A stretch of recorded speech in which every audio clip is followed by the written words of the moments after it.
ദൈവത്തിന് മഹത്വം. നമ്മുടെ പ്രതിദിന ആഹാരം ജൂലൈ 9. സഹായത്തിനായുള്ള നിലവിളി. അന്യായ ബന്ധനങ്ങളെ അഴിക്കുക, നുകത്തിൻ്റെ അമിക്കയറുകളെ അഴിക്കുക, പീഡിതരെ സ്വതന്ത്രരായി വിട്ടയക്കാം. യെശയ്യാ പ്രവാചകന്റെ പുസ്തകം 58 അധ്യായം 6 വാക്യം. David Willys water stones book ഷോപ്പിൻ്റെ മുകളിലത്തെ നിലയിലായിരുന്നു. അദ്ദേഹം പെട്ടെന്ന് താഴേക്ക് വന്നപ്പോൾ ലൈറ്റുകൾ അണഞ്ഞിരിക്കുന്നതും വാതിലുകൾ പൂട്ടിയിരിക്കുന്നതും കണ്ടു. അദ്ദേഹം കടയ്ക്കുള്ളിൽ കുടുങ്ങി. എന്താണ് ചെയ്യേണ്ടതെന്ന് അറിയാതെ അദ്ദേഹം ട്വിറ്ററിലേക്ക് തിരിഞ്ഞ് ട്വീറ്റ് ചെയ്തു: ഹായ് അറ്റ് വാട്ടർ സ്റ്റോൺസ്, ഞാൻ ഇപ്പോൾ നിങ്ങളുടെ ട്രാഫൽഗർ സ്ക്വയർ ബുക്ക് സ്റ്റോളിനുള്ളിൽ 2 മണിക്കൂറായി പൂട്ടിയിടപ്പെട്ടിരിക്കുകയാണ്. ദയവായി എന്നെ പുറത്തുവിടൂ. ട്വീറ്റ് ചെയ്ത് അധികം താമസിയാതെ തന്നെ അദ്ദേഹത്തെ രക്ഷപ്പെടുത്തി. നമുക്ക് ബുദ്ധിമുട്ടുകൾ ഉണ്ടാകുമ്പോൾ സഹായം ലഭിക്കാൻ ഒരു വഴി ഉണ്ടായിരിക്കുന്നത് നല്ലതാണ്.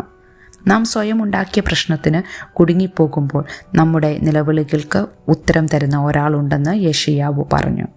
നിരുത്തരവാദപരമായി അവരുടെ മതപരമായ ഭക്തി അനുഷ്ഠിക്കുന്നതിൻ്റെ പേരിൽ ദൈവം തൻ്റെ ജനത്തെ കുറ്റം ചുമത്തിയതായി പ്രവാചകൻ എഴുതി.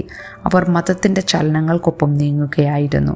എന്നാൽ ശൂന്യവും സ്വയം സേവിക്കുന്നതുമായ ആചാരങ്ങൾ ഉപയോഗിച്ച് ദരിദ്രരെ അടിച്ചമർത്തുന്നതിനെ അവർ മറയ്ക്കുകയായിരുന്നു.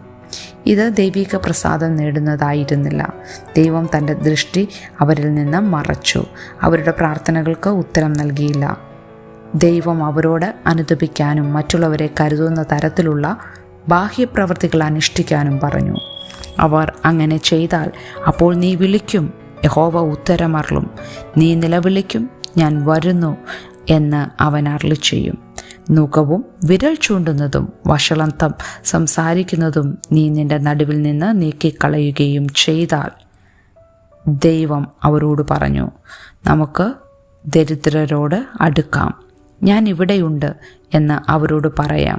അങ്ങനെ ചെയ്താൽ സഹായത്തിനായുള്ള നമ്മുടെ നിലവിളി ദൈവം കേൾക്കുകയും ഞാൻ ഇവിടെയുണ്ട് എന്ന് നമ്മോട് പറയുകയും ചെയ്യുന്നു. ചിന്തിക്കുക, ഉത്തരം ലഭിക്കുന്ന പ്രാർത്ഥിക്കുന്നതിൽ നിന്ന് നിങ്ങളെ തടയാൻ എന്ത് പെരുമാറ്റത്തിന് അല്ലെങ്കിൽ മനോഭാവത്തിന് കഴിയും? പശ്ചാത്തപിക്കുന്നതിന് നിങ്ങൾക്ക് എന്താണ് വേണ്ടത്? ദൈവത്തിന് മഹത്വം.